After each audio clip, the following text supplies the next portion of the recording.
Good morning and welcome back to my YouTube channel Rajni Brajwasi vlog. कैसे हो guys? I hope आप लोग अच्छे होंगे। मैं भी एकदम ठीक ठाक हूँ। और ब्लॉग की स्टार्टिंग हो रही है गाइस सुबह के 6:45 बजे से। सुबह के 6:45 बजे हैं। मैं नहा ली और नहा धो के अब बच्चों का लंच बनाने आ गई हूँ किचन में, क्योंकि बच्चों की फरमाइश थी कि मम्मा आज हमारे लिए आप भिंडी की सब्जी बनाओ। वैसे तो हर्षित की अगर मैं पूछूँ ना कि हर्षित खाने में मैं क्या बनाऊं, तो बोलता है मम्मा भिंडी की सब्जी बना दो, मुझे अच्छी लगती है। और स्वरा को पूछूं तो स्वरा बोलती है मम्मा आलू के पराठे बना दो। तो मैं दोनों का ही मन रखती हूँ, कभी आलू के पराठे, कभी भिंडी की सब्जी, कभी गोभी की सब्जी, कभी आलू की सब्जी। ऐसे में थोड़ा सा चेंज करके दे देती हूँ। बाकी सैटरडे को मेरी पूरी कोशिश ये रहती है कि उनको कुछ थोड़ा सा डिफरेंट दूँ, क्योंकि स्कूल में ये है कि आप मंडे टू फ्राइडे आप कुछ भी लेके आओ, कुछ भी मतलब पराठे वगैरह। सैटरडे को आप कुछ भी ला सकते हो, कचौड़ी वगैरह या फिर कोई भी डिश वगैरह आप बनाते हो तो वो सिर्फ सैटरडे को अलाउड है। बाकी डे आप सिर्फ पराठे सब्जी ही ले जा सकते हो। तो यहाँ पे बच्चों का लंच तैयार करूँ, उसके बाद में फिर अपनी जो घर का काम है वो देखूंगी, क्योंकि बच्चे अभी तैयार हो रहे हैं, उनके पापा उनको तैयार कर रहे हैं। अच्छा एक चीज़ है गाइस, यहाँ पे ना मुझे पतिदेव की पूरी हेल्प होती है। टचवुड बहुत हेल्प करते हैं मेरी, कि मतलब जैसे मैं बच्चों का लंच बनाने के लिए नीचे आ जाती हूँ ना, तो वो तब तक बच्चों को तैयार कर देते हैं। तैयार तो मतलब बच्चे खुद हो जाते हैं, लेकिन उनको नहलाना धुलाना, उनके ब्रश वगैरह पे ध्यान देना कि उन्होंने ब्रश की है नहीं की है, ये सारी चीज़ों का पतिदेव ध्यान रखते हैं। तो बच्चे उनकी देख रेख में तैयार होते रहते हैं। नहीं तो फिर मैं अगर नीचे आ जाती हूँ तो मुझे पूरा आधा घंटा लग जाता है इस सब में, खाना बनाओ तैयार करो, इस सब में लंच वगैरह पैक करने में। तो फिर और पता है ना सुबह सुबह का टाइम कितना रहता है, कितना भागम भाग वाला रहता है। तो बच्चों पे भी ध्यान दे जाता है और इधर मैं बच्चों का लंच भी तैयार कर देती हूँ। जब मैं लंच बना लेती हूँ तो फिर बच्चे पतिदेव अपना नहा धो के पूजा करने निकल जाते हैं, फिर बच्चों को स्कूल छोड़ने जाते हैं इस तरह से। तो यहाँ पे मैंने लंच बना लिया है, तो अभी पैक कर देती हूँ दोनों बहन भाइयों का। और ध्यान से पैक करना है, क्योंकि कल क्या हुआ था, मैंने थोड़ा सा लंच बॉक्स ना मतलब हर्षित का लंच बॉक्स स्वरा को चला गया, स्वरा का हर्षित को चला गया। स्वरा को मैं 1.5 पराठा रखती हूँ तो वो तो चला गया हर्षित को, और 1 पराठा चला गया स्वरा को।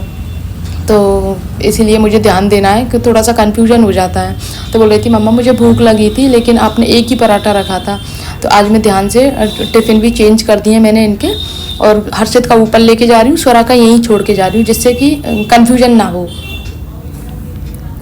स्वरा स्कूल जा चुकी है, हर्षित जाने वाला है, अभी बाबा के पास में है, तो तैयार कर दिया है उसको। और उसके बाद में ना आप लोगों को मैं अपने रूम का हाल दिखा देती हूँ। कुछ इस तरीके से फैला रहता है मेरा रूम। जब बच्चे स्कूल चले जाते हैं तब ये मुझे काम आराम से करना है। अब मुझे कोई जल्दी नहीं है, क्योंकि बच्चे आराम से स्कूल चले जाते हैं, तो अब मैं आराम से करती रहूँगी गाइस। ये इस वाले रूम का हाल है, और इधर मशीन में कपड़े चल रहे हैं आप देख सकते हो, और इधर इस वाले रूम का हाल है। तो दोनों ही रूम फैले हुए हैं, तो इनको सेट करना है। इस सब को सेट करने में मुझे पूरा 1 से 1.5 घंटा लग जाता है, क्योंकि सफाई भी करनी है और पूरा प्रॉपर तरीके से सेट भी करना है। स्वरा में ना एक आदत इतनी गंदी हो गई है कि कुछ भी खाती है ना तो बेड के किनारे पे जो जगह बचती है ना उसमें रैपर डाल देती है, क्योंकि पता है ना मैंने उसको मना कर रखा है कचरा डस्टबिन में डाला करो। तो डस्टबिन की जगह और सामने डालती है तो मैं फिर डांटती हूँ, इसलिए छुपाने की वजह से बेड के पीछे डाल देती है। तो इतना मतलब आप पता ना बारिश का मौसम है, और बारिश के मौसम में ना जरा सी आप गंदगी रखो तो बहुत जल्दी कॉकरोच कीड़े वगैरह हो जाते हैं। इसीलिए मुझे बार बार साफ़ करनी पड़ती है हर चीज़। इसमें बच्चे रहते हैं, सारे दिन खेलते हैं, घूमते फिरते हैं, अपनी पढ़ाई करते हैं, तो इसको मेरे रूम से ज़्यादा भी साफ़ रखने की ज़रूरत होती है। और इसमें सामान भी ज़्यादा रहता है, लिटरली मैं आपको बता दूँ। तो यहाँ पे ना प्रेस के इतने सारे कपड़े इकट्ठे हो गए, उनको प्रेस को भिजवाना है। और आजकल बारिश की वजह से कपड़ों का ये हाल हो गया है कि सब जगह कपड़े फैले रहते हैं, प्रॉपर तरीके से तय नहीं बन पाती है, क्योंकि ना तो प्रॉपर सूखते हैं कपड़े, एक दो कपड़े सूखते हैं, उनकी तय बनती रहती है। तो ये जो भी कपड़े सूखते जाते हैं उनकी तय बना के रखती जाती हूँ, फिर उनको रखती हूँ अलमारियों में। तो ये काम बढ़ जाता है बारिश के मौसम में। वैसे तो बारिश अच्छी लगती है, क्योंकि मौसम थोड़ा सा चेंज हो जाता है। तो यहाँ पे इतनी सारी प्लो हो गई हैं, इनको उठा के एक जगह पर रख दूँ, और फिर करूँगी पूरे रूम की सफाई, क्योंकि सब कुछ हटा के मुझे साफ़ करना है। अच्छे से फिनाइल वगैरह का पोछा लगाना है मुझे, तब अपना रूम साफ़ होगा गाइस। मेरे रूम में तो इतना ज़्यादा सामान नहीं रहता है, मतलब इतना फैला हुआ नहीं रहता है, वही लिमिट का सामान रहता है जितना उसमें जगह है। लेकिन इसमें बहुत ज़्यादा सामान रहता है, जो भी एक्स्ट्रा रहता है मैं इसी में रखती हूँ, तो इसीलिए थोड़ा सा मैसी भी दिखता है, लेकिन साफ़ भी बहुत जल्दी हो जाता है, और साफ़ करने के बाद में अच्छा भी लगता है। और इसीलिए इसमें सिंगल बेड डलवाया था, क्योंकि जैसे कि बच्चे पढ़ाई करें या फिर बच्चे उस रूम में पढ़ाई करें तो हम यहाँ बैठ जाएँ थोड़ी देर के लिए, तो बस इस पर्पज़ से गाइस। बहुत सी जगह तो गाइस ऐसी रहती हैं कि जैसे अलमारी के पीछे आप देख लो, आप कितना सारा कचरा निकला है। ये उसके चिप्स कुरकुरे वगैरह के पैकेट हैं जो खा के वो बेड के पीछे अलमारी के पीछे डाल देती है। हर्षित में तो ये चीज़ है, हर्षित तो उसमें डस्टबिन में ही डाल के आता है। अगर वो देख भी लेता है ना स्वरा को, तो मुझसे आके शिकायत करता है कि मम्मा देखो इसने ऐसे ही कचरा डाल दिया, आप इसको डांटो। तो उठ के उसको डलवा के आता है कि जाओ कचरा डाल के आओ डस्टबिन में। लेकिन मेरे पीछे से सारी हरकतें करती है। तो और आजकल बरसात की वजह से थोड़ा सा जो बोलते हैं ना दीवारों में से पेंट, वो भी निकल रहा है, क्योंकि हमारी जो टंकी है ना वो छत वाली टंकी है। छत के ऊपर एक और छत बनी हुई है, उसमें टंकी रखी हुई है, रखी नहीं मतलब सीमेंटेड टंकी है। तो उसमें पानी रिसता तो नहीं है, लेकिन नमी बनी रहती है। उस नमी की वजह से थोड़ी सी वो सीमेंट की वो झड़ती रहती है, तो उससे और ज़्यादा गंदा हो जाता है ये वाला रूम गाइस। तो कई बार कोशिश भी की है, ये वाला रूम है ना गाइस 2 बार फुड़वा के, सीमेंट वगैरह फुड़वा के सब कुछ प्रॉपर तरीके से 2 बार बनवा दिया इस वाले रूम को, लेकिन फिर भी इसकी सीलन ख़त्म नहीं होती है। फिर हमने हार के सब कोशिशें करने के बाद में ये पीवीसी ऑर्डर की थी। पीवीसी से सेफ है, अब इसकी नहीं जड़ती है, इतना तो है। बाकी बाहर टाइल वगैरह लगवा दी हैं, क्योंकि एक सीलन एक ऐसी चीज़ है ना, बिना टाइल के आप कितनी भी कोशिशें कर लो नहीं जाती है सीलन। मेरे रूम की भी लगे हाथ सफाई कर रही हूँ। जो थोड़े बहुत जाले वाले आ जाते हैं तो वो भी डेली हर 3 दिन में 4 दिन में मैं कर लेती हूँ, तो जाले वगैरह निकल जाते हैं। और जाले भी जब दिखते हैं गाइस, जब रात को सोते हैं ना तो ऊपर ऐसे नज़र करते हैं तो थोड़ा सा भी जाला दिख जाता है, तो पति देव बोलते देख वो जाला हुआ है, उसको कल निकाल देना।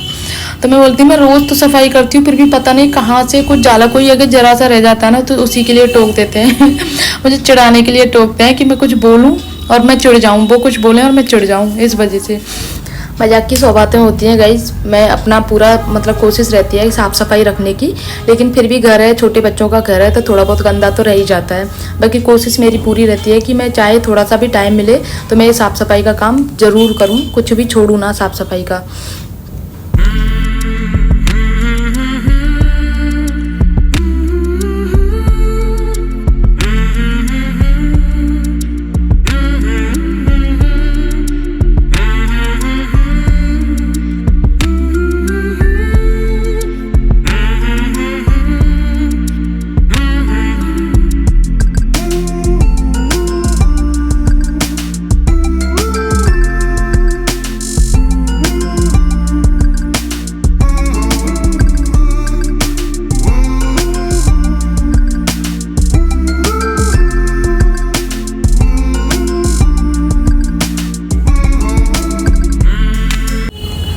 बारिश के मौसम की वजह से गए छोटे छोटे से जो मच्छर जैसे कॉकरोच जो कीड़े रहते हैं ना वो हो गए हैं बहुत ज़्यादा।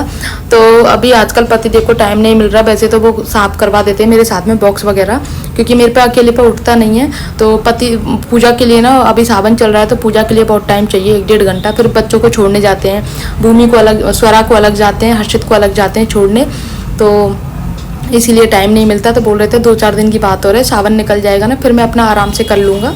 लेकिन इतना रुका नहीं जा रहा क्योंकि कीड़े मतलब छोटे छोटे से हैं, बहुत ज़्यादा हो गए थे।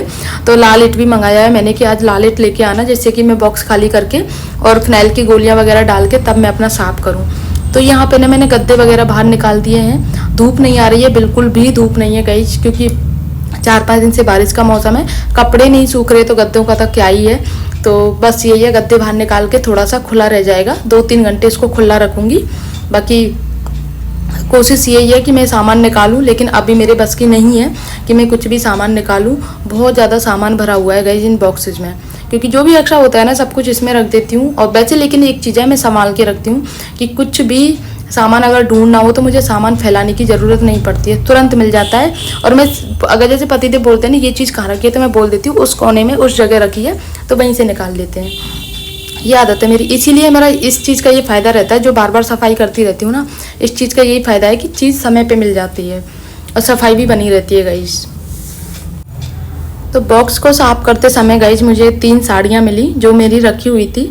मेरा मन था तैयार करूँ, लेकिन किसी कारणवश तैयार नहीं कर पा रही थी। तो मेरा मन थोड़ा सा चंचल मन है साड़ियों को लेके। ये वाली साड़ी मुझे बहुत पसंद है, ये मुझे मेरी मम्मी ने दी थी। शिफॉन की साड़ी है, गोटे पत्ती की है, बहुत सुंदर है, स्काई ब्लू कलर है, पिंक इसका ब्लाउज है। तो वो कहते हैं ना थोड़ा सा मन तैयार करने का था, फिर मैंने रख दी यार, किसी ना किसी काम आ जाएगी, कोई अर्जेंसी में काम आ जाएगा तब काम में ले लूँगी। और फिर मैंने वापस से मन मार के इसको रख दिया। बाकी बहुत सुंदर साड़ी है। जब भी फिर दोबारा मेरा मन होगा तो इसको मैं तैयार कर ही लूँगी, छोड़ूंगी नहीं इसको, क्योंकि मुझे बहुत पसंद है ये वाली साड़ी गाइस। तो सब कुछ सोच साच के फिर मैंने सोचा चलो इसको रख देती हूँ, साड़ियों को कुछ ना कुछ काम आ ही जाएंगी। मेरे मन का क्या है, दुनिया भर की साड़ियाँ पड़ी हुई हैं मेरे पास में, तो ये साड़ियाँ थोड़ी ठीक क्वालिटी की हैं तो मैंने रख देती हूँ गाइस। तो इस तरह से मैंने पूरा बेड रख दिया वापस से, क्योंकि जब भी बेड बॉक्स खोलती हूँ ना तो मेरा मन थोड़ा सा चंचल हो जाता है कि ये भी निकाल लूँ, ये भी निकाल लूँ, और फिर परेशानी होती है मुझे। तो इसीलिए मैंने सब कुछ वापस से रख दिया सेट करके। और बेड के बॉक्स वगैरह में गद्दे वगैरह धूप लगाने के बाद में तब मैं बिछाऊंगी गाइस।